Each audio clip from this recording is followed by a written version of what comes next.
Farm for Profit podcast. Take a listen, have a blast. Farm for Profit podcast. Learn about farming while having a laugh. Farm for Profit podcast.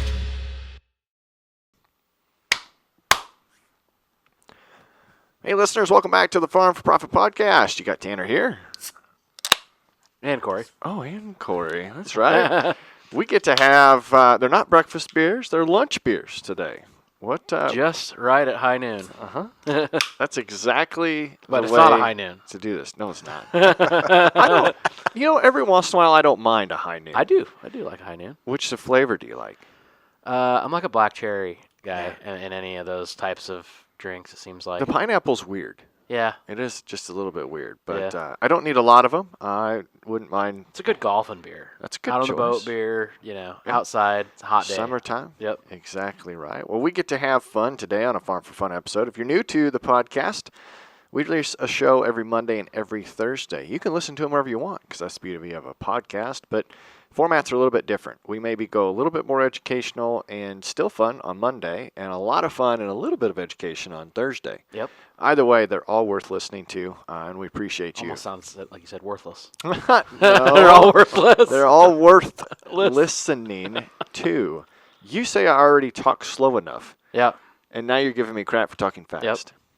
Remember, you can call or text 515-207-9640. One thing we haven't plugged, we've plugged it in our socials, but we actually have merch now. That's right. Go to Farm Focused. We're in the with Yeah. the likes of all the really cool people. We're like the not cool people there, We but just like hang out. Yeah? yeah, it's a We have to change the trash when it gets full, but we still got invited. it's just a few things on there now, but we're building it. Mm-hmm. You can get some hats, shirts, got some cool stuff. You can get the Show Me Your Bush shirt with the Bushlight right. Combine, which was my deal from a couple years ago, but Yeah. it's a cool shirt. We've got Richardson hats, Yep. which hats out, hats off to Richardson. Yeah. They sent us a whole box of hats. Yeah. They really like being the hat of farmers, which is a lot of fun there. We also thank you listeners for leaving your reviews, 5 stars, and you can type whatever you want, but you guys have been nice lately. We appreciate that. We've got a review here that came from Inspired Minds via Apple Podcast. One of your top 5 podcast episodes for sure. I loved every minute of it. Wished it was longer. Keep up the great work, fellas. 5 stars. Appreciate you leaving those. Tell your friends and family. That's all we can ask for, really. The reviews really help. Mm-hmm. It gives us validity, and we are way behind when it comes to our buddies down there at Barn Talk because they just push for it. Like they're over thousands. Like we need some more reviews. So leave some reviews, please. Yeah. 5 stars though. That's it. 5 stars only. Yeah. Now, it's been a long time since we've done a Farm for Fun show in studios. Yeah, so it seems like it. Let's see if I can't screw up the music. Are you ready to Just do an don't. introduction? You didn't blast my eardrums out. I can get higher. No. However you want. Just not blast them out. Okay. Today on the Farm for Fun show, we're back in studio and we meet up with a past guest of the show, but this time it's for the funner side of things. Funner a word, Tanner? Funner More is a fun. word. This man is a 4th generation cattle feeder, has built a massive cattle feeding operation, founded TenCorp Inc., revolutionizing the cattle facilities with innovative designs and enhanced animal comfort and efficiency. And now his next ventures are the Cattleman's Heritage Beef and Legacy Beef Co-op, where he aims to level the playing field for small and mid-sized cattle producers in Iowa and the Midwest. Please welcome back to the show from Marcus, Iowa, Mr. Chad Tentinger. Yeah, buddy. What is up? Well, thanks for having me, guys. Thanks for that great introduction. I missed the last show. I think it was Dave and It was, Dave and me. I don't know what I was doing that day. I don't miss. We that didn't tell many. you about it. We just didn't want you here. That's what you daved me. I did. No, we don't do that to Dave. Dave is actually competing that's for the right. world championships. This could be his first time ever as Pittsburgh. world champion auctioneer. Oh, wow. If he wins today and gets to the finals, I think it's tomorrow. Does the competition start today? Could be. As far as the listeners know, it starts Yeah. today. Well, yeah, it starts today. Okay. Yeah. So welcome to the show. Give a little bit of background for those that didn't catch the first one. Who's Chad? Years ago, back in 2007, I started a company called TenCorp, and at that time we were just trying to actually modernize our family farm. Build a better building, a better, more efficient feeding system, and really our operation wasn't set up for bed packs. We finish cattle. We buy big cattle to finish them. We're at a yearling program most of the time. So we just didn't like the labor side of the bed pack. That was just all our mind went to. So we looked at the old guys that back in the late 70s started building some of the slatted facilities. And then obviously farm crisis hit, and that kind of put a kibosh on any of that for quite a while. And what happened to us is I looked at that and I thought, why can't we just build one of those again? And that's what we did. So about 15 years ago, we built a slatted barn for our own operation and just continued from there. Neighbors wanted some, for I think the first 7 years of operation, no advertising or anything like that. It was just trying to catch our breath to catch up. So it was fun. It was exciting. That morphed into more of a cattle operation for us and almost more of a cattle advisory company, just a cattle company. Like I tell a lot of people, the name on the door still says general contracting, but I think it'd be fair to say it's more of a cattle company, all aspects of it, right? So I've had a lot of fun doing that. Obviously, I'm a fourth generation cattle feeder, like you mentioned, so I've been in the business my whole life, and it is an addiction. There's no other way to describe cattle feeding, and there's no cure for it. Like I point out, once in a while the bank tries to cure you, but you always find a way back in. It's a passion, it's a love, right? Nobody gets into the cattle industry if you're not in love with the cattle industry, because it's not an easy one. If you would have asked me when I was probably 16, 17 years old what I wanted to do, it was farm cattle. Oh, really? Ranch cattle, whatever. Yeah, that's what I enjoyed in FFA and 4-H. I had the pens of steers and heifers down at the county fair. I didn't do the lead steers or anything like that. I wanted to do that side of things. Yeah. Now, my farm's in Polk County, so eventually, once I went to college, I realized that was never going to fly if I wanted to go back and farm there. Fast forward, somehow I'm a pig farmer now. I don't know how that happened. And it wasn't I would have never said I wanted to do that, but it just was the opportunity, and I don't have any cattle. But maybe it's good that the bug didn't get me all the way. I don't know. Oh. Well, they both have their risks and both rewards, right? Right. I mean, the pigs was felt like a low risk. It was an already built facility. It was built in 98. We bought it in 2013, remodeled it, contract. We don't own the pigs. Felt like it was pretty good cash flow. Well, the one thing the hog industry did really kept a lot of family farms on the farm, right? By innovating. I know in the early years especially, there was a lot of negativity around it. Nobody wanted to see the control of the family farm that in a traditional sense. But a big picture, there'd be a lot fewer farmers out here today if it wasn't for the pig industry and what it did. Right. And we look at it from the same aspect of what the cattle industry has to go through. Yep. We're going to have to work together somewhere along the line. Yep. Sooner than better, to me. Obviously, that's what we're working on. But independent producers working together to create a better future. Yeah. And now I don't know. All these facilities, these hog facilities from that era, are really aging and starting to drop off. Yeah. And the price per space has gone through the roof. Yep. The price per space to build, the price per space for rent has stayed relatively flat. Yes. So it's gone from 8 years to pay off a site to now 15 to 20 plus, with the interest on top of that. I don't know something's got to give in the hog industry at some point. We look at that hog industry a lot, and you look at some of those barns that are 20, 25 years old now. They're really in great shape. Built differently because they were built extremely well. Yes. And then at a certain point in time, what you just explained is perfect. Well, it's cost way more to build, so we have to figure out a more efficient way to build, which maybe that's a little cheaper product, cut somewhere here. Mm-hmm. The barns that are 8 to 10 years old aren't holding up as well as the old ones. Yeah. And it's because nobody paid more to put the pigs in. So, part of my mentality has always been, if you're going to do it right. Yeah. It's never fun to add more cost without more bang for buck, but I'd rather build a high quality building and extend payments for a few more years versus the last thing I ever want to do in a million years is I do not want to be making repair bills while I got a mortgage. Yeah. That's always my mindset. Right. We just got our barns paid off. It was on a 10-year note from 2013, so last year. And we are taking the original gates out, 26 years old this year. I didn't realize they were original. Now, they were small pen, when we got it, and we Okay. remodeled You took to out. the large integrator pre-sort pen. So we basically were able to get rid of 2/3 of the gates in there, Yep. maybe a little less, and we could pick the good ones in 2013.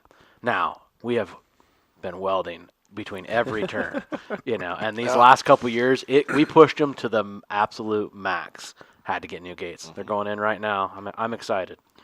So we did put an episode together earlier this summer. It came out on June 10th, and it did really well. So I'd be surprised if you as a listener didn't hear that, but it's called The Future of Cattle Profits, and we talked about the Legacy Beef Co-op, which we're going to get to later in this episode. But we want to learn more about you, Chad. So as a kid, did you grow up with siblings? Yeah, so I'm one of 5, youngest. Grew up on a family farm just right outside of Claiborne, Iowa, south of Polina up there. Up in God's country, as they call it, if you're from there. Yeah.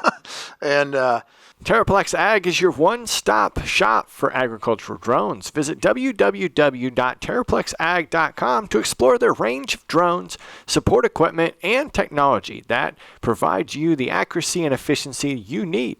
Their experts have training and support services to help you use your equipment safely and effectively. Or you could have them custom apply your chemicals themselves. Unlock the agility that you need to accelerate profitability on your farm with Terraplex Ag, delivering cutting-edge solutions for yield maximizing results. Visit www.terraplexag.com. my parents and my grandparents were all from Remsen, Iowa, so just down the road. So, that's about a 20-minute drive. So we were in Remsen 5 times a week, during the summer. Yep. Farming with grandma and grandpa, farming our own operation. Lived it, loved it, right? So when we never went to college, to be honest. So me and my sisters did. Me and my brother didn't, because if you're farming at that time frame, it was just you're going to go farm. And I'm still a pretty big believer in that, to be fair. I think you need to make sure you understand the business model and the books and all that is very, it's more important than ever. But, if you live it every day of the week, you can't get a better education than that. That's a good point. So as you were young, you had livestock too? Yeah, we grew up cattle feeders and pork.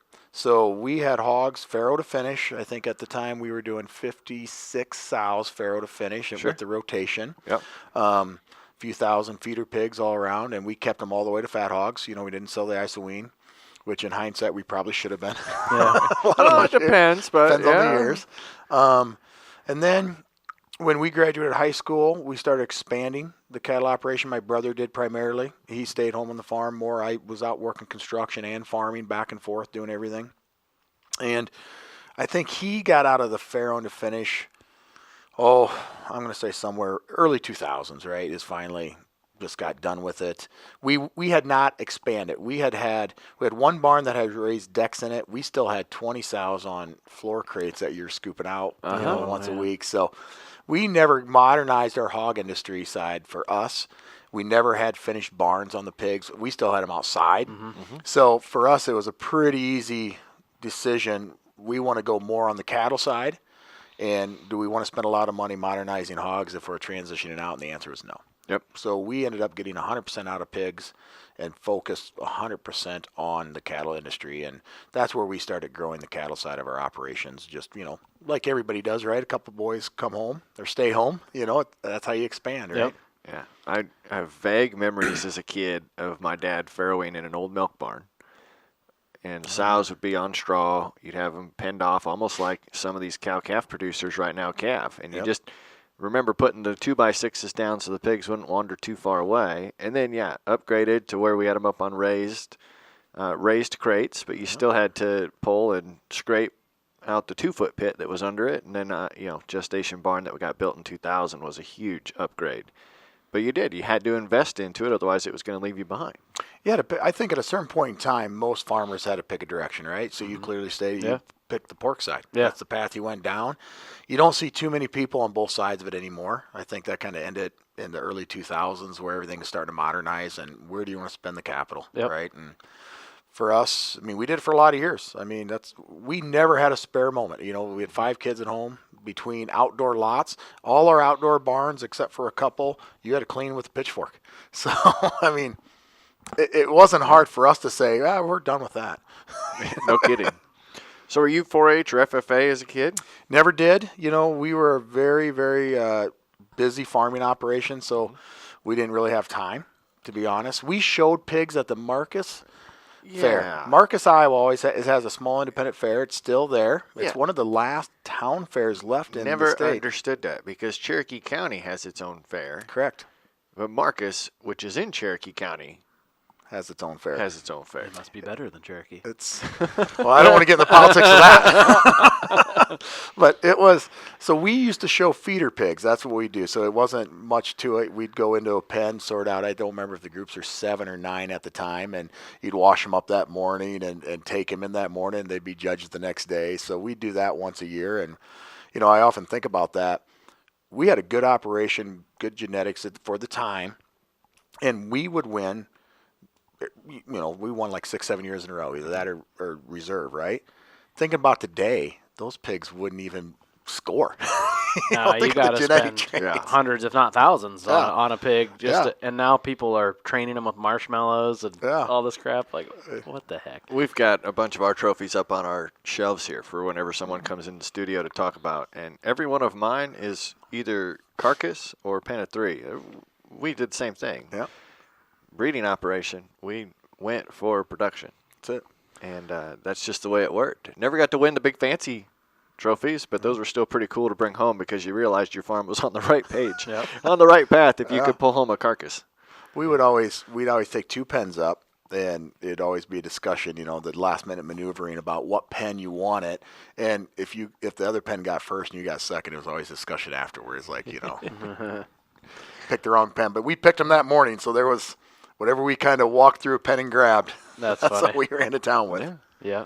So you said you were doing quite a bit of construction, or at least that's what you were doing off the farm as a kid. Off the farm. What kind of construction? So I just got into carpentry, you know, after school. You know, had to make ends meet a little bit, right? I started my family young, so I myself have 5 kids also. Wow. So that's probably a big Christmas. It is. And I started as a young man, so, you know, I had to make off-farm income.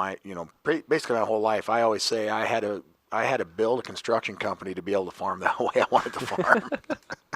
Well, that sounds familiar, doesn't it? Yeah, we've been talking about that. We've been getting flack on that on social media too.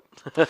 Well, you know, I think it comes down to, in my mind, it comes down to hours spent, right? When my grandfather and my father were farming their operations in their day, there was never a moment of free time. You worked 7 days a week, all day, every day, to get done just the chores, just to get done. Now, with technology and what we can do, I mean, I personally can't make my living working 500 hours a year. Because if technology will allow me to do that in my farming operation, I have to fill up the other 2,000 hours. And that's just how my mind always works. And I talk to a lot of family farms that have these same conversations. It's not a dirty word to say that you start something else that you're interested in to make sure that you can sustain your farming operation, because there's not a lot of farms that you can spend 3,000 hours a year at to make your living. Fair, right? You know, so if you're not doing that, you know, in livestock, we feed a lot of cattle, so we're one of those outliers that we can spend more than that amount of time. Yeah. But without the livestock side of it, especially on the cattle side, where you're still feeding twice a day, working a lot of cattle, it's not as streamlined. It's hard to put the hours that our parents and grandparents put into the farm to make it work. It's hard for us to put those hours in. Yep. And that's the interesting part, because I remember when I started Farm4Profit, and I started it more to help my day job. But then it became a side gig, and that was the era to where everybody had a side gig. You roll into COVID, and everybody picked up a part-time Some people something. had multiple full-time gigs. Yeah. Sure. It's like, absolutely. But it's the same several personality. $100,000 salaries. What am I going to do? I can't go anywhere. I can't do anything. I'm not a TV consumer. I'm not, I consume social media. But outside of that, what else was I going to do? So it was time to try and make your side gig grow. Well, holy crap.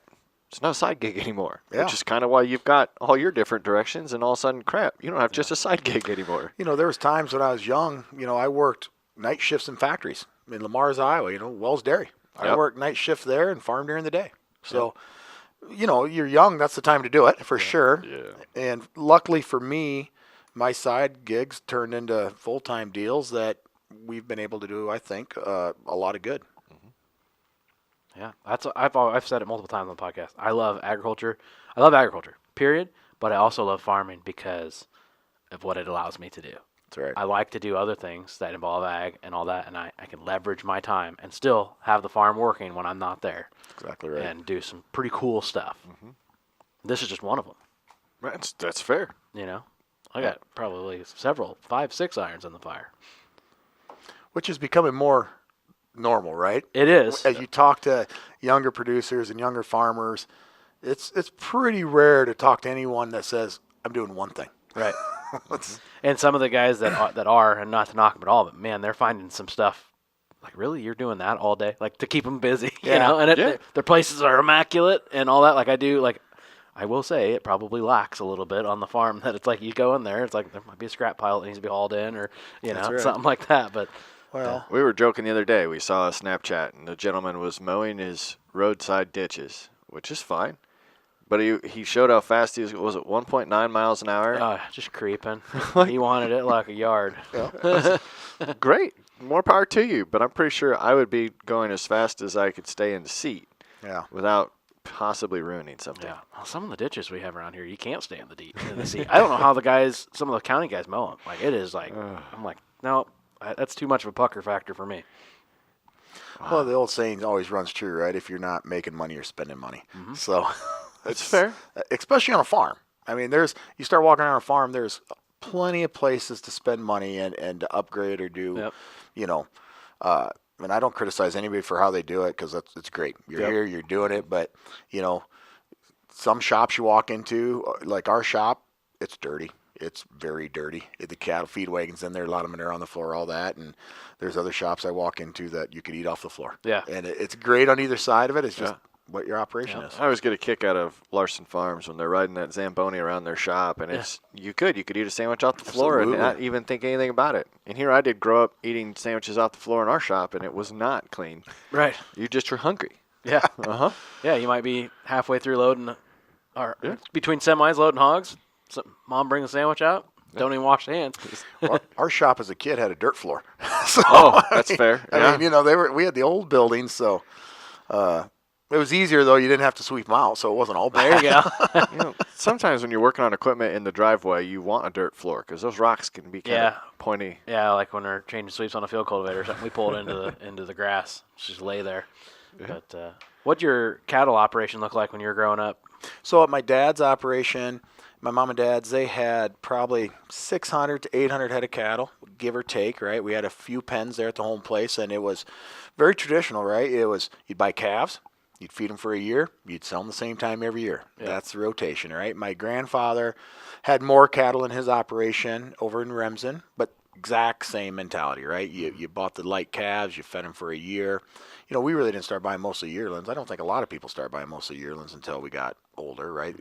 Later in time. But that process in a different world worked.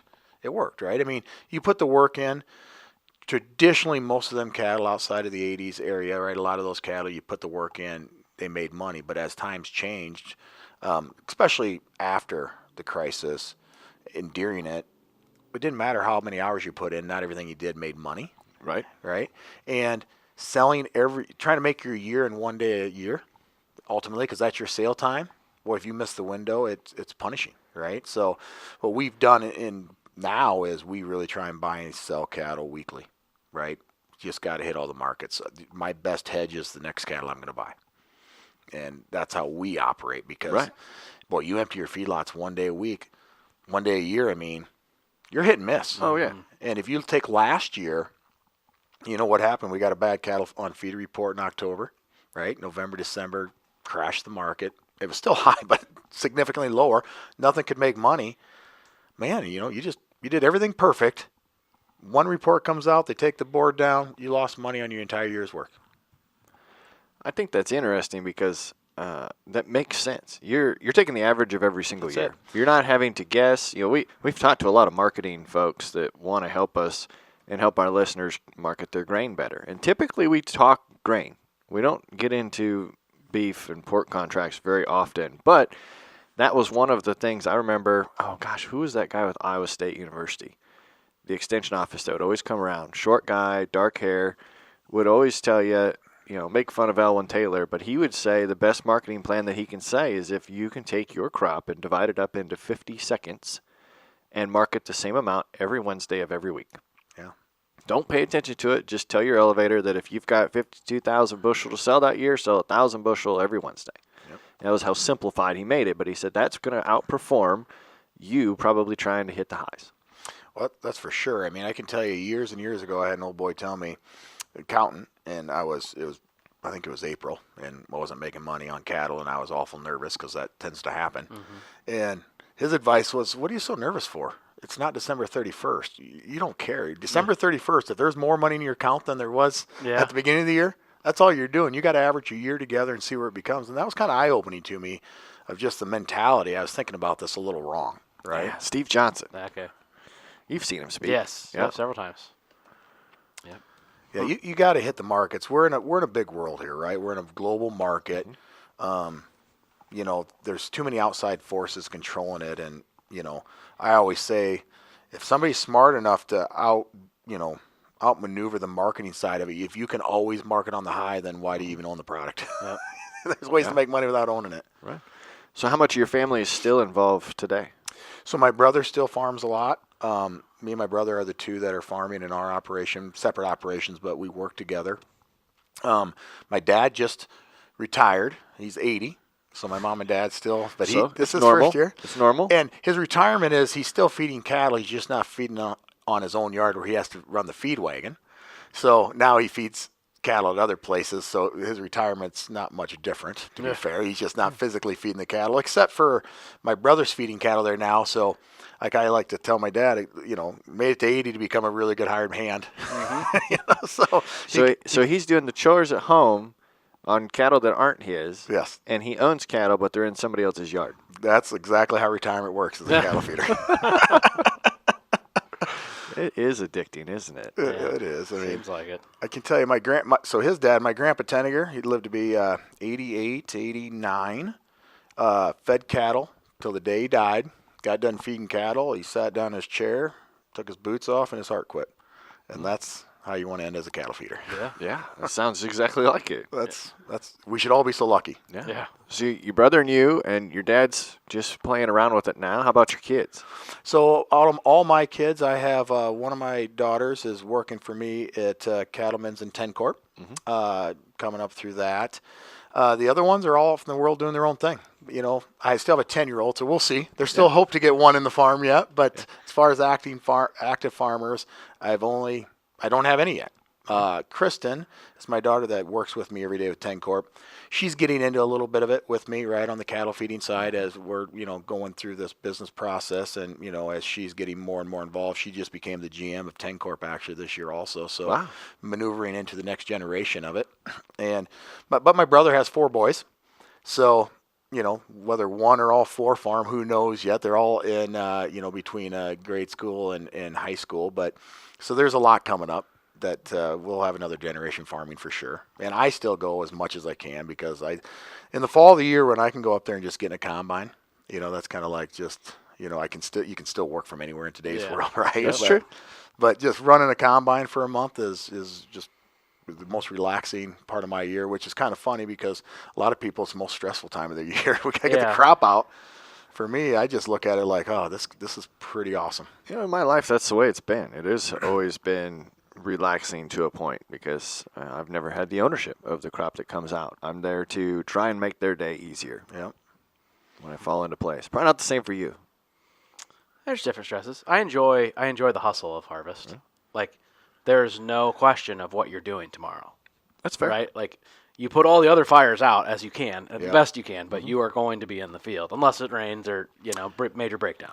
I was going to say, I enjoy every day of harvest that doesn't break down. Yeah. And that's not a lot. I mean, the equipment's a lot better than it used to be. Yeah. I mean, when I was a kid, you used to work on your equipment. The first few days would go good because you had it all tuned up, and then, the 20-year-old, chains would start going. Yeah.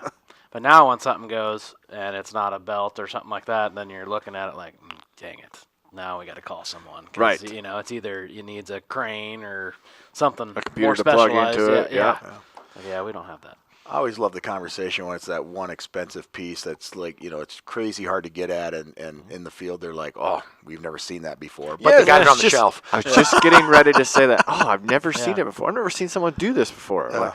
That is something that I think I hear at my in-laws every day. Yeah. Got to take that belt off, this pulley off, that shield off. Yeah. How did you do that? I've never seen that before. You wanted me to special do it that way. Can Yeah. you bring it to my shop? No? Okay. Oh. So 2007, were you full-time on the farm? That was when you founded TenCorp. Were you full-time? Yeah, so what I did, I moved from being full-time on the farm, and I moved down to Des Moines in 2007. I was getting married, and This was before TenCorp? this was right at the beginning of TenCorp. So I moved probably a year before that down to Des Moines, and honestly, I was still farming, figuring that part of it out, but I was getting married, so I moved down to Des Moines. My wife had a job that she wasn't, she was from big cities her whole life. She grew up in Chicago, lived in New York, lived in Seattle. Her Wow. job brought her to Des Moines, and she did not plan on staying long, but she met me, and I ruined that for her. So, but there was no chance of her moving to the farm. So I made a decision at that time that, I had a lot of interest in a lot of things, and I decided to move to Des Moines, and that's when I started TenCorp, right? I just, I always think I'm kind of lucky in timing in life, but it was the year that everybody said you have to start putting lagoons on the 1,000-head lots. Oh, that's when those rules changed. So all that happened right at that time frame. So I've been doing dirt work, a lot of dirt work for a lot of years for other companies, not my own at that point. So I just went out and bought the dirt work equipment, and I started doing lagoons. And I went through first 2-3 years, that's all we did. But that dried up quickly because, right, everybody had to make a decision. I'm at 1,500 or I'm at 999. Yep. Pick a lane. So as soon as everybody made their decisions on which way they wanted to go, you had a couple years to get in compliance, and then it was over. So it wasn't a lot of expansion at that point. And then a couple years later, we built our first confinement barn, cattle barn, and then that just never slowed down. And then that morphed into, we have a commodity office that we work out of, and really a consulting company on cattle. And we did that for a lot of years, and really have done a lot of good work in that field. And then what we did was, a few years ago, we announced Cattleman's Heritage, right? The building of a plant down in Council Bluffs, right outside, 2,000 head a day, which our vision on that is we're going to utilize the most advanced technology we can get that's proven. And because of that technology, we'll be able to operate about $100 a head cheaper production cost than an average plant in the system today, right? And I get some pushback on that once in a while. And these aren't my numbers. These are the experts that design it, right? But my pushback to those guys are, well, if you don't believe efficiency in equipment, then why aren't you plant all your fields with a 40-20 and a 6-row, right? I mean, Right. And by the way, these plants that are in the system today, some of those are already old when we were planting with a 40-20 and a 6-row. Right. So let's put everything in perspective of how this worked. That model hasn't changed much. So we'll build an efficient plant. That's the concept. And really the big differentiator is we're going to buy all our cattle tied to the box beef cutout. We will not care about the board. So when we talk about, insurance companies, you can buy insurance to protect cattle, but you're buying insurance to protect cattle against the board, not the box beef cutout. So why don't we just eliminate that? In our system, you can use the board however you want, but you don't need it because we are not tying to it. If you're looking to boost your harvest efficiency this season, look no further than Brandt. All of their grain cart options are designed with you in mind, from unmatched durability to innovative features that make unloading easier and faster. Not to mention their unique large footprint track configuration that reduces field compaction and increases flotation throughout your field. They're the hardest working, most efficient units in the industry. Brandt grain carts are here to be built to keep you running smoothly. Visit Brandt.ca today to learn more information and see why farmers across North America trust Brandt. That's Brandt.ca for more information. Strong, reliable, built to last. Explain box beef for those that don't know. So every day, twice a day, choice cutout comes out, choice and select. They price it. It's what the packers are selling their product to into the marketplace. USDA, it's mandatory reported every day. So I think today, I should have looked before I came in. I'm guessing it's about 312 is choice, right? So you got to go back to addressed weight, and that will give you a calculation. But the biggest thing that you got to realize in our industry is, as a packer, you have every incentive in the world to keep box beef as high as you can. because that is what you're selling your product for. Right. At the same time, you have every incentive to keep the board as low as you can possibly keep it, because that's what you're paying to buy Buy low, this sell product. high, yeah. Yeah. Pretty common business model. It makes a lot of sense. And 20 years ago, 10 years ago even, I would argue, it made a little more sense.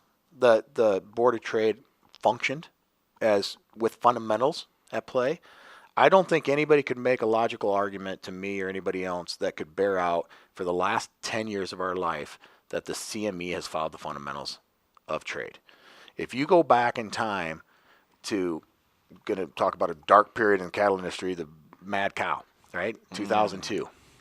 The Board of Trade could drop $18 in a week, max. It was staggered, it was structured, it was protected. Today, it can drop $50 in the same week. Well, there's not a producer alive that can stand a $50 drop.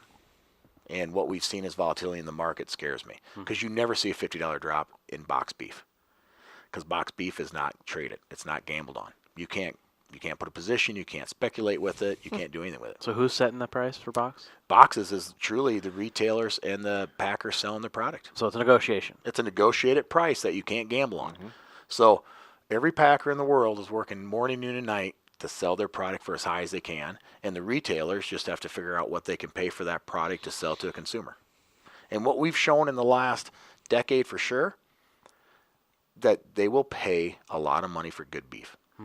You know, the old school thought was we had to keep beef cheap to compete with poultry and pork, because if it got too big of a spread, people would not buy beef.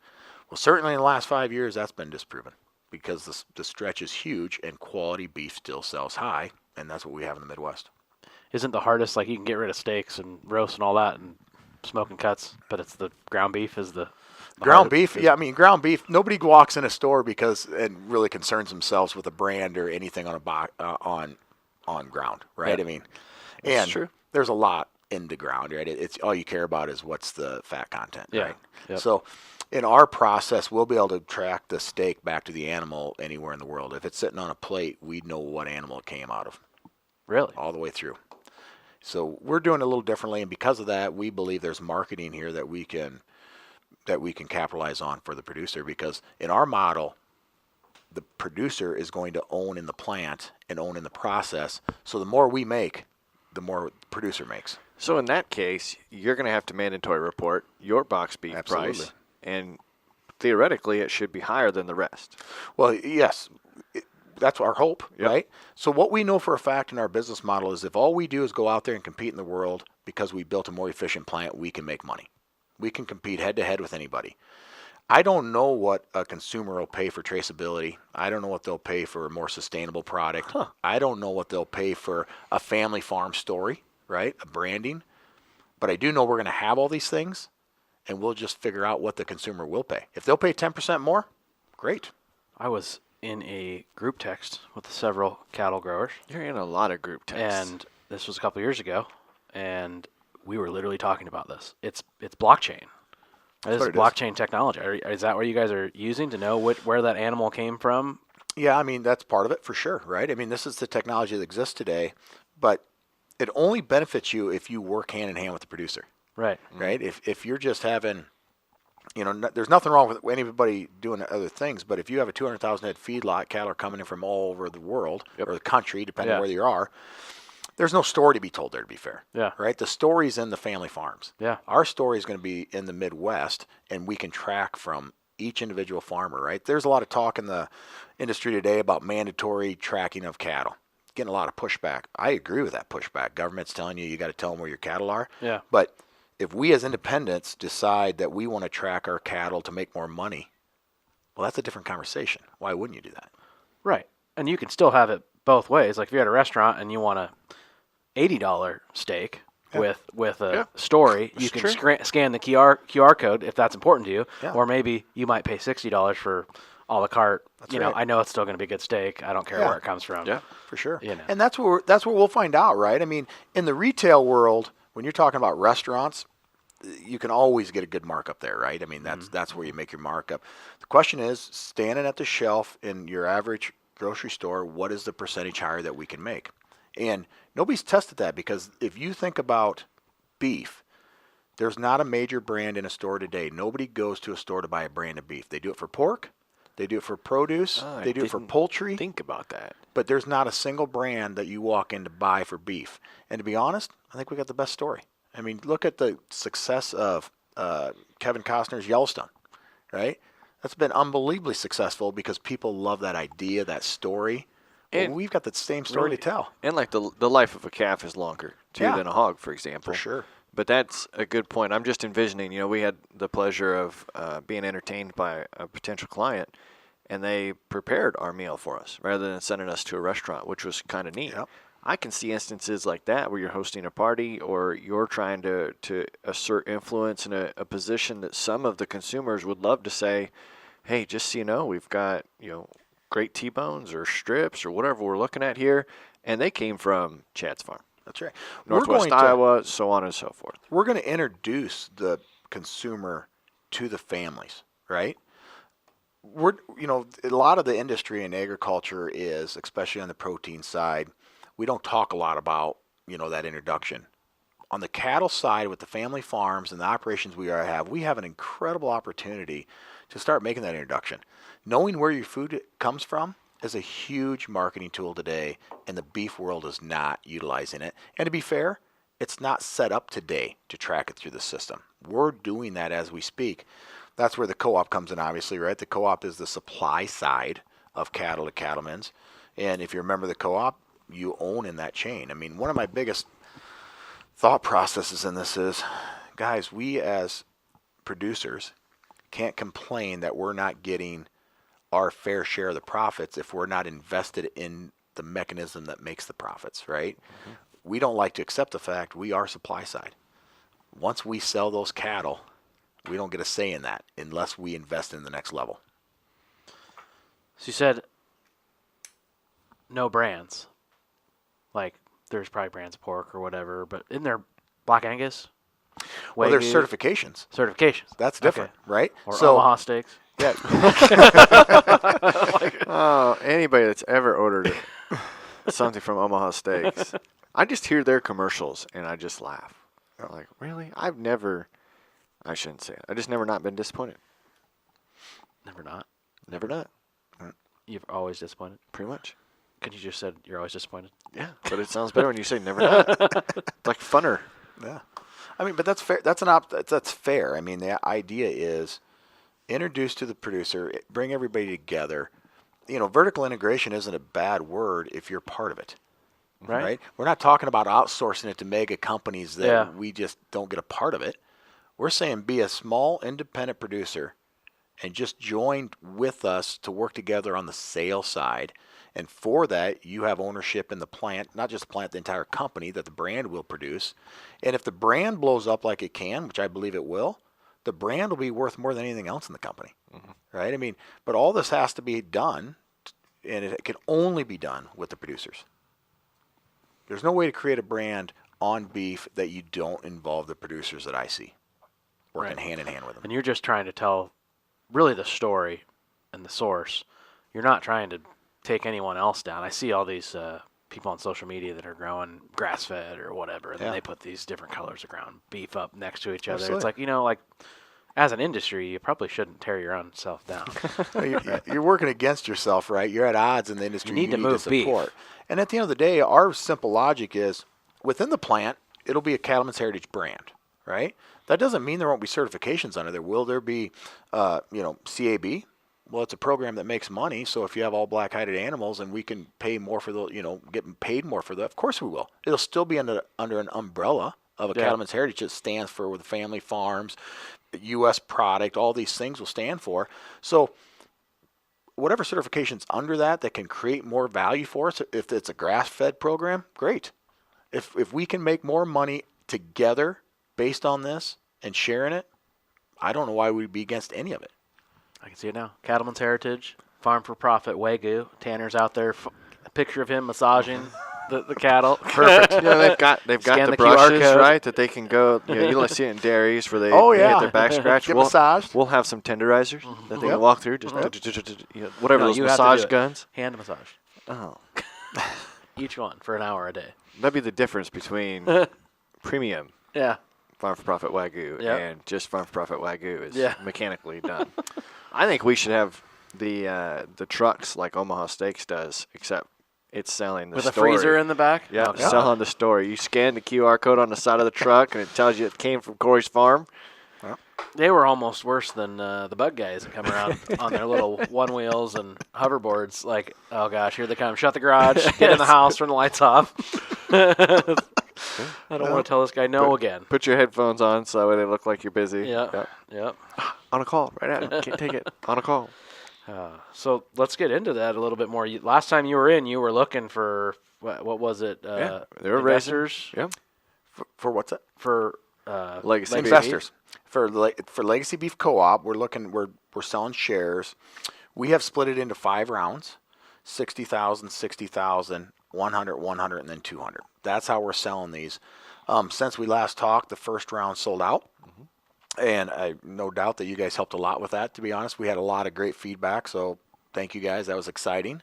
And like you would expect, the first 10,000 took time, right? We're just new. We're out there. We're discussing it. You got to answer all the questions at the end of the day, right? I mean, everybody has a million questions, and you have the right message when you finally are sitting in the room and nobody asks a question that you haven't heard and you don't have an answer for. And that's where we are. We can answer them all. We can answer them the right, with the right way, the way we know it's going to be.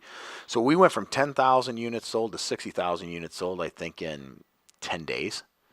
And in the last few weeks, we have had a few hundred more new inquiries that we are working our way around the country right now. We only have so many people that can get out and meet face to face, and we're working through that. But I don't believe the second round will last much through mid-August, to be fair, and then we'll move on to the third. And the only difference between the rounds, it works all the same.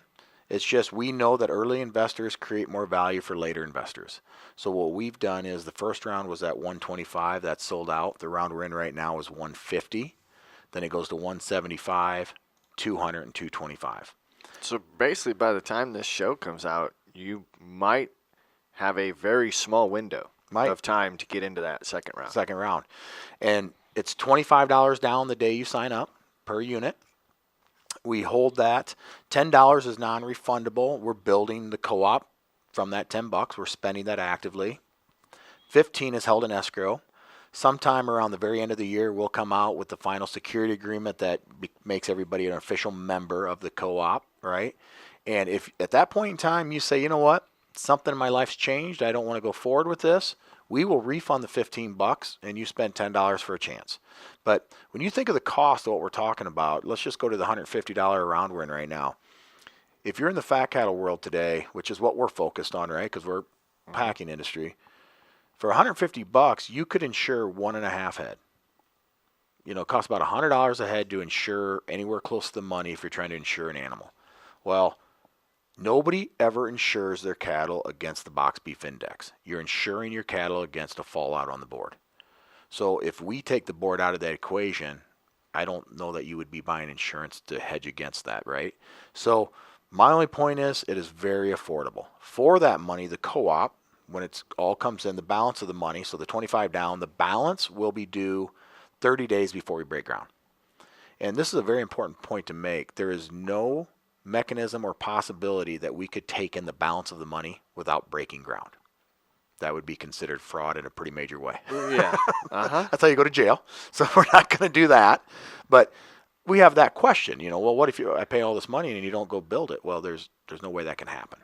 Once you take the balance and you have to build, that's why it's set up that way. Right. We're reducing the risk to the producer. So for the reality of it is for $25, you're in the co-op. And you're getting the buying power that would come with, the negotiating power, all of that. When the balance comes in, that's your ownership into the plant also. The co-op alone, give or take 20% of Cattleman's heritage. But not just a plant, the entire company. So we talked about building a brand. I also think we'll build a certification around Cattleman's heritage, right? Much like the CAB. CAB is black hided. Well, we could build a certification around, Midwest, farmer, all that, right? So if those things take off, they'll be far more valuable than a building. Mm-hmm. And as a member of the co-op, you own all of that. I mean, I always tell guys, if we figure out a way to sell Cattleman's whiskey and it takes off, great. You own 20% Right. of that. Right. Yeah. Anything we Pairs well with steak. well, I mean, if you're in the cattle business, you typically need to be a little bit of whiskey somewhere in there. Yeah. It goes hand in hand. But so all that is the opportunity, right? So for a one-time investment, this is the rest of your life. You're in it. Once you're in the co-op, you're in it. You can pass your shares down, obviously. You know, your succession planning, all that works out. The only caveat we would have is if you decide to sell them into the market, that the co-op will have first right of refusal to buy them back at the market value of them that day, right? Irrelevant what you paid for them. If Right. you know, if you look at every other model that has done this, the value of the shares keep going up. So think of the ethanol industry, think of the pork industry that's done this. So whatever the true market value of those shares would be, somebody in the co-op would get first right of refusal, but you would get your true value. And I think the way we would set that up would be an internal auction, right? So to guarantee that you got the highest value for your shares that day. So becoming a member and purchasing shares gives you the right to bring your cattle there. Yeah, so one share is it's not a right, you have to, right? One share, you have to deliver one animal in that share per year. Per year. So if you buy 1,000 shares, you have to deliver 1,000 head of cattle. So I can't buy 4,000 shares and deliver 4,000 pigs. That would not work. That would not work out well. You show up, back your pot up to the chute, and they're looking at What, you. it's like 4 pigs per cow or something. Do something with Equipment these. changes a little bit. Yeah. So you can't. I couldn't. I don't have cattle. I couldn't invest. You could. You just have to plan on buying the cattle to be Yeah. delivered. You would have to work it out. So our model is no different than anybody else's model as far as how a grid would work, right? We're tying our grid to the box beef cutout, and then you would have a formula that would come cost of production. You can't get around that. Plant has to, make its way, and then you start bringing back in your offal, right? The rendering comes back in the equation. Edible offal comes back in. Every profit center you made on that animal comes back in, and then you are splitting profits. Is how it works, right? You divvy it all up. Well, in that model, just like anybody else, you're rewarded for quality, right? If you bring junk, you won't make money. I mean, it's hard to, right? I mean, so when people ask me, well, if I just go buy my neighbor's cattle and bring them in, great.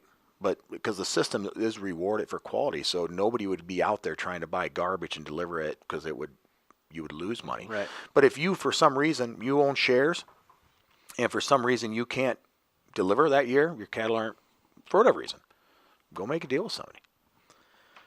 So I deliver pigs, and one of the contracts that we had several years ago was we couldn't mark them down the back because they were using the back skin of the pig for some pharmaceutical, I think, hernia repair. Sure. Is there any of that with cattle? Like There is. So we are looking at that also as far as, again, how do you create more value? We know for a fact that an animal that's not branded, that hide, brings a little more money. really? There's things like that. We also know hides that are in a slatted facility versus in the wintertime, especially versus laying into a bed pack, that hide absorbs the manure and one side will be discolored.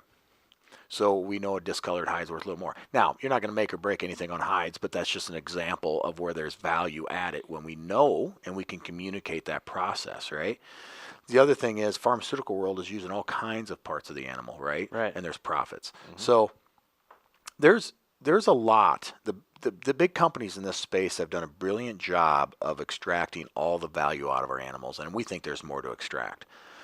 The disconnect is, again, we're supply side. Once I sell my cattle, I don't access any of that. Right. So in this process, any profit margin that we can make on any single thing is shared into the system. I had a conversation the other day with my father-in-law about those companies that you have to pay to take your used tires to, and then they turn around and process them and sell the tire chunks or shredded mulch or whatever it is. Like, what kind of racket is that? You got to pay to deliver the raw material. It's the same thing with rendering. Yes. Now, that's interesting. So we have a lot of conversations of why is the plant the size it is. It would be a lot easier to build a 500 head a day plant than a 2,000 head a day plant. The difference is you have to have scale to be profitable, and you have to have enough volume of meat to make sure you can enter the marketplace. So if you have a small plant, not picking on anybody, but a load-a-day plant can't make any money on its rendering, can't make any money on its edible offal. They're paying somebody to take that away from us. In our operation, we will be making a lot of profit on our rendering. Yeah. That's the difference, and it takes volume to do that. And you have to be properly located. You know, we're down there right outside the Council Bluffs and Omaha market, right? There's a 1 million person metro right there. There's a lot of industry there. You have to take advantage of that. I mean, when you think about plants, new startup plants especially, if you look at that I-29 corridor in that area, there's never been a failure. That's not a fluke. You know, it's not that difficult to come up with the idea, go build a plant. It takes a lot of time and energy to create a business model that functions, right? Right. And that's the difference, right? So we have that conversation a lot. Well, there's been a few of those that have failed. Agreed. And if you look at their business model and why they failed, it was highly predictable, unfortunately, right? We've spent 3 years going through this process to make sure that we can be successful. That's our number one thing. We're not pushing timelines because artificially on ourselves that we say we have to hit a marketplace at this time. We need to make sure that we come into a marketplace with the right business model, with the right timing. I would not want to open the doors of a plant today. In the cattle cycle we are today, packing industry is squeezed. We're in that 10-year cycle. Now, 2 years from now, you know, we break ground in the spring. We open our doors into 26, beginning 27. What do we know? We know the calf crop, the first calf crop that'll come off the retained heifers of next spring will hit 27. So you got to think strategically entering this marketplace. You have to be the right funding, the capital. This is all important, and we have it.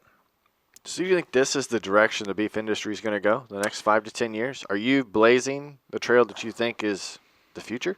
I think we are. To be honest. I mean, I think we've got a great team around us, right? So obviously I'm out in front of people talking all the time, but if anybody thinks this is all me, that they're wrong.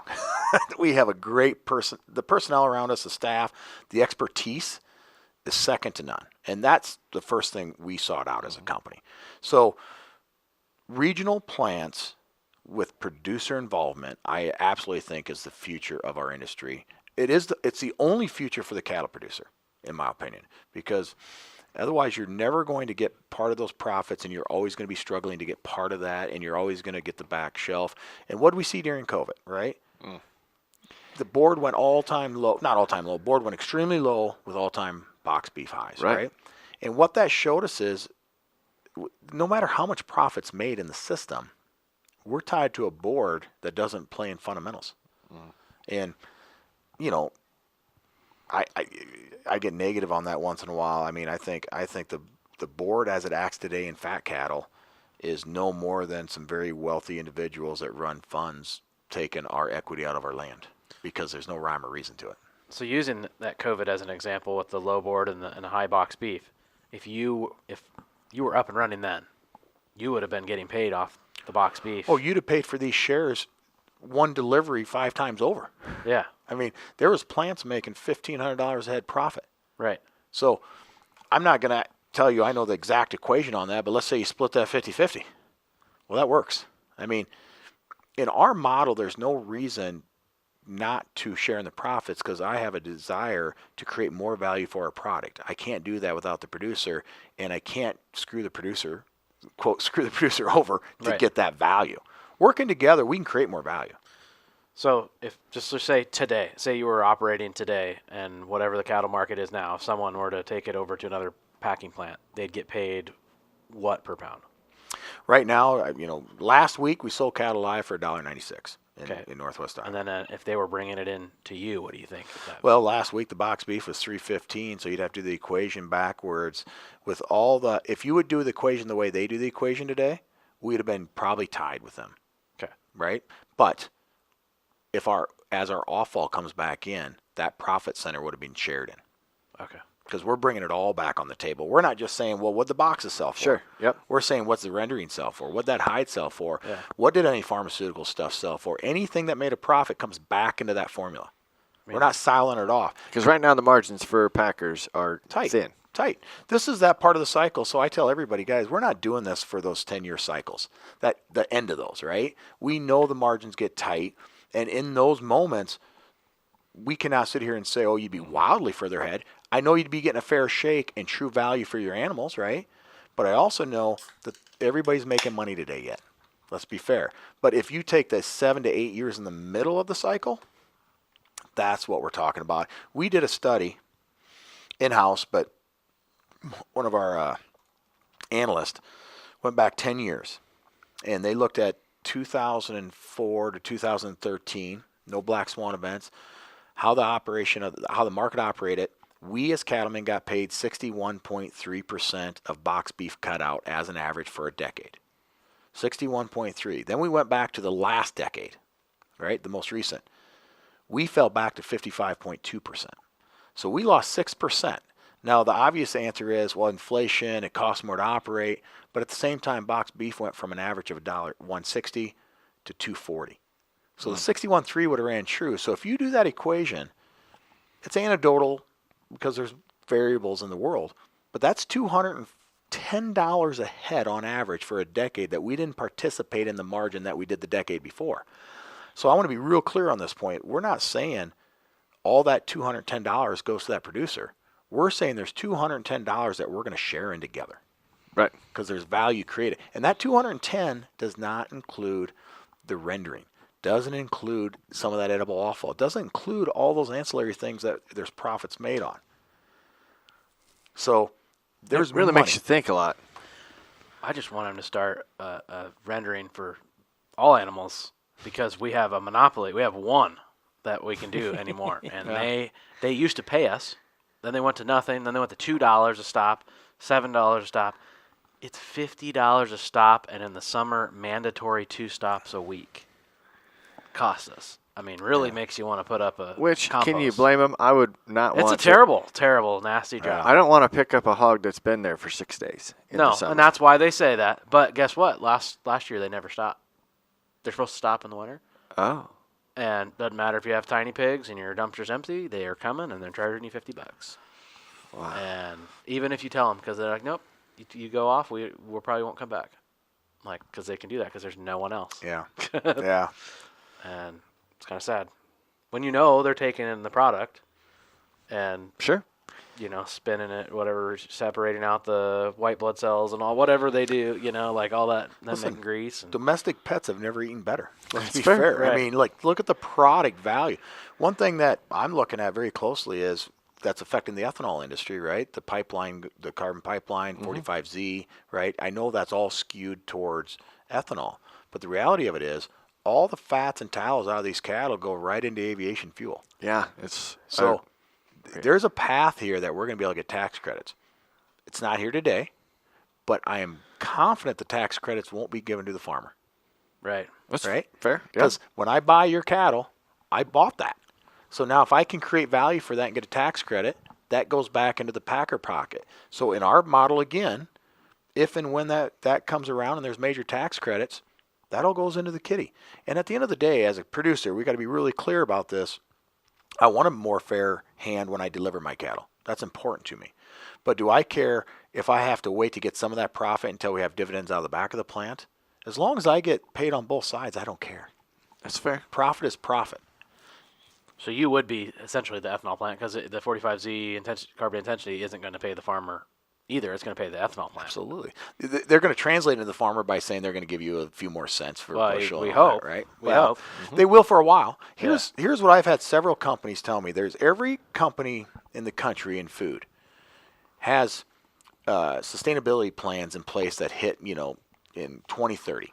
Nobody has a plan to hit it, right? Because it has to be inset in the product. Ethanol is by far the closest, right? Because of the pipeline, that's their plan. On the protein side, nobody has a viable plan today.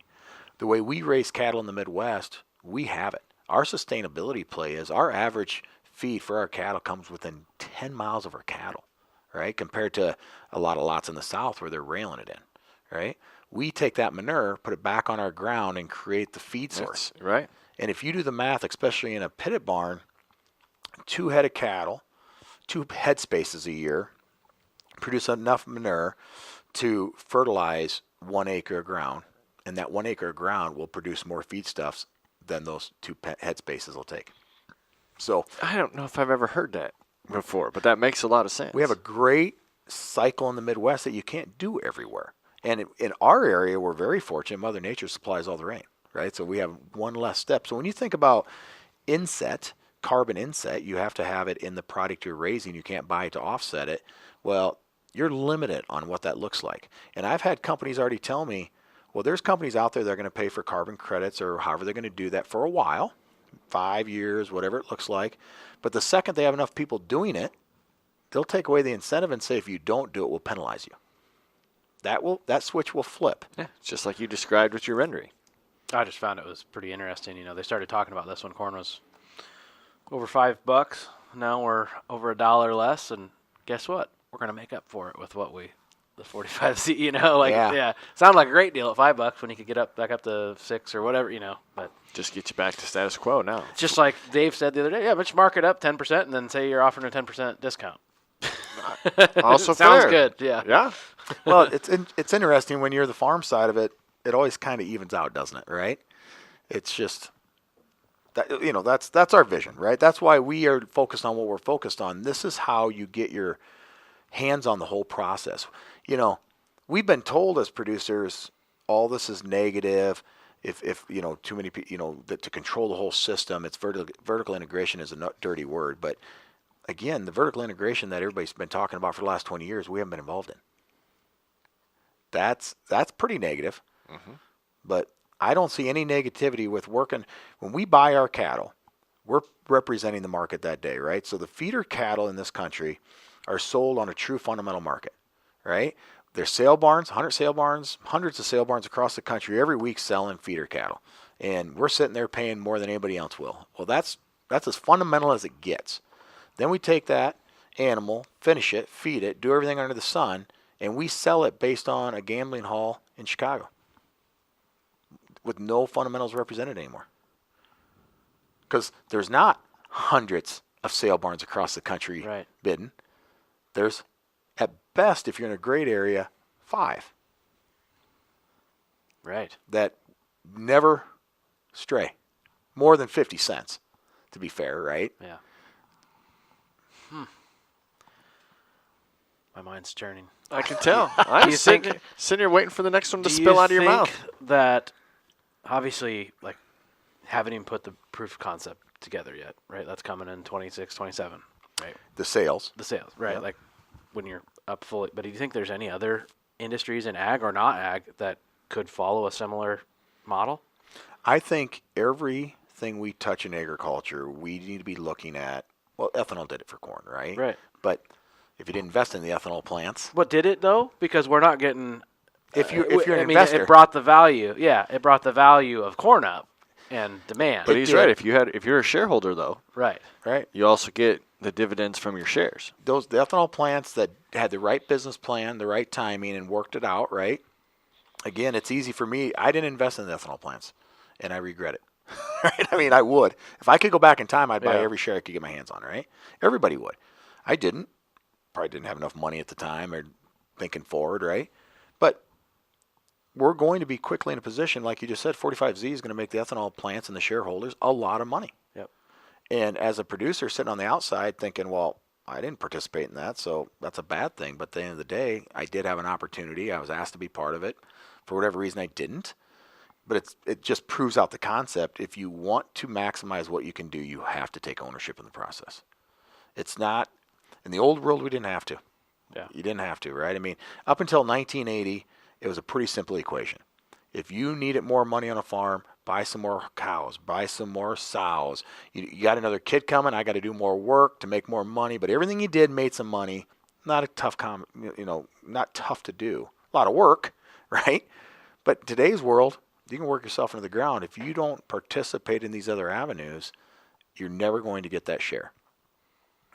And what's the incentive to share it? The way the beef industry today is worked, what's the incentive for anybody to share their profits backwards? Just out of the kindness of their heart, maybe. But I mean, what is their true incentive? They're already getting the best they can get from us. We sell it to them every week. We do great jobs. I mean, we raise the best animals in the world, and we sell it to them. Mm-hmm. Now, I, as a producer, would say I'm doing exactly the most I will do to create the most value I can for what I can get paid for today. Is there things I can maybe do to create more value? I think so. He's not out massaging every calf by hand. Yet. I'm just saying, like, could you do it in hogs, or is hogs too far gone? Hogs have done it. there's companies out there, right? I mean, Prestitch would be an example. Holstone out of Nebraska has done it. I mean, Seaboard, I mean, it's out there, right? So that model works. Take ownership in the plant, producer controlled. And the way we've designed it is the co-op will stand on its own board, elected members, right? Like you would. The LLC, which is Cattleman's Heritage, will have its own board, stand on its own. The Cattleman's board will have 2 co-op members on it. The co-op board will have 2 Cattleman's members on it. And in the middle will be an advisory board that will be both boards coming together, same as the regular boards quarterly, sitting down, hashing out everything that needs to be hashed out before they go back into their own boards. So the entire system is designed dependent on each other. So we've built a system that Cattleman's Heritage will be dependent on the co-op to bring a supply of cattle that we can create more value with. The co-op will be dependent on Cattleman's Heritage to have a plant that can extract the most value and reward them for it. There's no way one can get ahead of the other without blowing the whole system up. There's so many moving parts. Where did you even start? Well, we started looking at other industries and how they became successful, and then we hired some unbelievable experts in this field to put this together. But it started with the only concept when it began. It got a lot more complicated, as you imagine. But when it began, it was just my idea. Like, I've been in this industry my whole life thinking about cattle, thinking about we need to be part of a packing plant somehow, right? Never have an opportunity to be part of that. And COVID showed me we had to move. It was time, right? I'm getting paid $1.20 for my fat cattle and box beef sitting at $4.20. I'm losing $200 a head. I mean, I could have been throwing a bone to break even. I'd probably been okay. Yeah. But it was a glaring example of, and this isn't, by the way, guys, I want to be clear. I'm not negative the big companies. I'm not. That's their business model, right? I don't begrudge them an ounce. It just opened my eyes up to that's really the system we're in, and I might have been a little delusional thinking I was in a different system than I was. Right. If I was the majority shareholder to any one of those big companies, I would love that business model. I just don't own the shares. Yep. Right. And you need them. I mean, like the same thing I said before, you can't be dragging your own industry down. Like we need to move beef and promote beef. And, The big four need to be strong in this country, and they are, and they need to be fair, right? I mean, our plant will be 1.5% of production a day. That's it. So anybody that's got these notions like we need to break people up and we need to tear companies down, no, we don't. They need to be strong, because what we saw during the Holcomb, Kansas fire, right? One plant goes out of the system, back to cattle up, crashed our value. That's a negative, guys. We need them, and they need to be strong, and they will be. But we need them. We need a more. We need a bigger industry than just that, right? We need more independence, regional independence, and it would take, 40 companies doing what we're trying to do to even crack into that situation. That's fair, right? And think about all these plants we have in the country today. There's a lot of old plants running, right? Everybody sits here and thinks, well, this has worked for 50 years. It's going to continue that way. Well, that's the definition of having your head in the sand, right? There's old plants that will come offline in time. I just keep thinking back, Corey, there's boards that we've both served on, and you have those people that you wonder how or why they're on their board. Yeah. We should each take a spot. You get one, I get the other. And people look at us and go, what the hell are these guys doing there? We have to wear shirts like this. All hat, no cattle. Oh, we do have cowboy hats we could wear. Yeah, we do. We do. I need to get a new straw one. That's right. For summertime. We could do that. Yep. Need Dave to go down with us. But yeah. Get the hat picked out, right? We're not going to share a spot on the board with Dave, but we'll have him pick the I hats just got out. to figure out how to get some cattle. I need 150 Oh, they sell them every week all over. They're not hard. Yeah, I think I could help you with that. I don't know, talking to my buddies that own cattle, they just sold and now they're having to replace, and they're like, I can't believe how much I'm paying for some of these. Most of my life, you think about this equation, most of my life, the old adage was for every $1 million of operating, you could feed 1,000 head of cattle.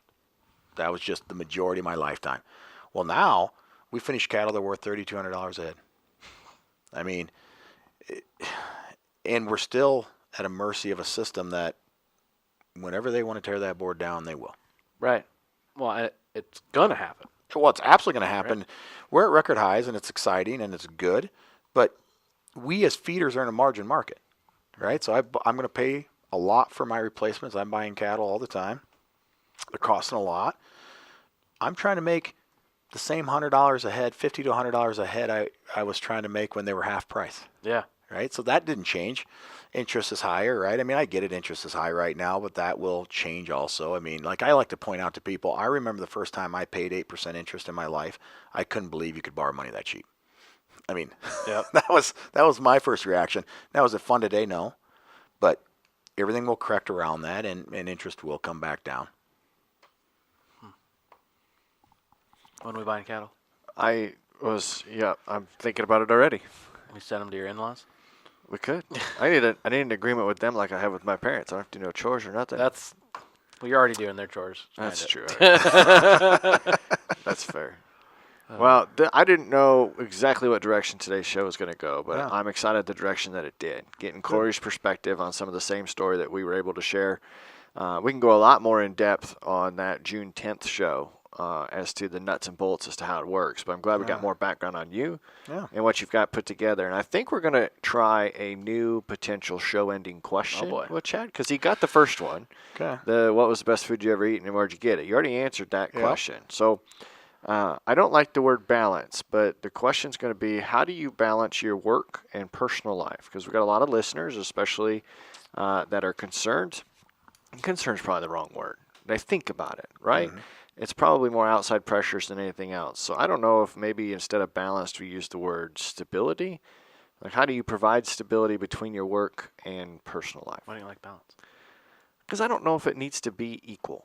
How do you juggle? And when I think, juggle's good. Yeah, juggle's really good. When I think of the word balance, I think of the old scale, and each side has to be the same. It has to be the same. Okay. Yeah, and I don't think that's the fair. I see why you don't like it. Root of the question. I like juggle. How do you juggle your work and personal life? Well, I can tell you, it's not always easy, but I'm blessed to be in an industry like agriculture, right? Mm-hmm. Where, there's no clock, there's no 9 to 5 punching, right? So sometimes I have one child left at home, 10 years old, right? Having a great time with him. He's at that age where you want to spend. So sometimes it's in the morning I spend the most time with him, Sometimes it's in the evening, but because of the business I'm in, I get to pick and choose some of that a little easier. And with technology today, obviously, I mean, the good part of technology is you can do business from anywhere. The downside is you can do business from anywhere. Right? We were even doing it in the air the other day. We were flying and taking calls and all that. We were staying low enough. recorded a podcast on an airplane and prepared a proposal and took calls. Yeah. Yep. So, my answer to that is, I think if you're in agriculture, it gives you a leg up in that balance, obviously in other parts of it. But, the key to it is you find something you're passionate about that you love to do, right? And you bring your family into that. So instead of trying to balance or juggle how it is, you're just all in it together, right? So I think, especially in farming, I don't know that there is any difference between what's your family life and what's your business. It's just it. It is what it is. It's all together. And I think that's how I kind of look at it, right? And I think that's why we've been. Obviously, you see the names of the companies. I don't think they're flukes. I mean, I spend a lot of time thinking about that, right? What are we focused on? Our heritage and what we've done in this past, and with the co-op, it's the same thing. What do we think about our legacy, and what is our legacy? Mm-hmm. It isn't the cattle. It isn't what's in the bank. It's the family, and it's the family that's going to be the next generation, and it's the family that are going to be on that ground that you spent your life putting together, right? I mean, that's what I'm passionate about. I think something you said last time we talked, right? What's sustainable, right? Are you here for another generation? That's the right question. Are you doing what you need to do if you're passionate about it to make sure that if your kids and their kids want to be in it, are you doing what you need to do to let that happen? There's no, I've never seen the bank truck follow the hearse down the road. So we all land in the same spot. Mm-hmm. That's just fair. Other farmers that follow the hearse. It's other farmers. Yeah. Tanner might have followed the field. No. I did not get roped into that category. Absolutely not. Just the nursing home? Yes, just to the nursing home. Start first. You got to be a little preemptive. Yeah. Well, if it's anything like the show that came out today, maybe I learned to play guitar. Then go to the nursing home. There you go. Fine. Chad, it's been a pleasure. Thank you. We appreciate you coming back. It's always great to do these in person, but I think we had a lot of fun doing this. Hope you did as well. Hope our listeners think so too, Corey. Yeah. I say, crack a beer. You deserve it. There you go.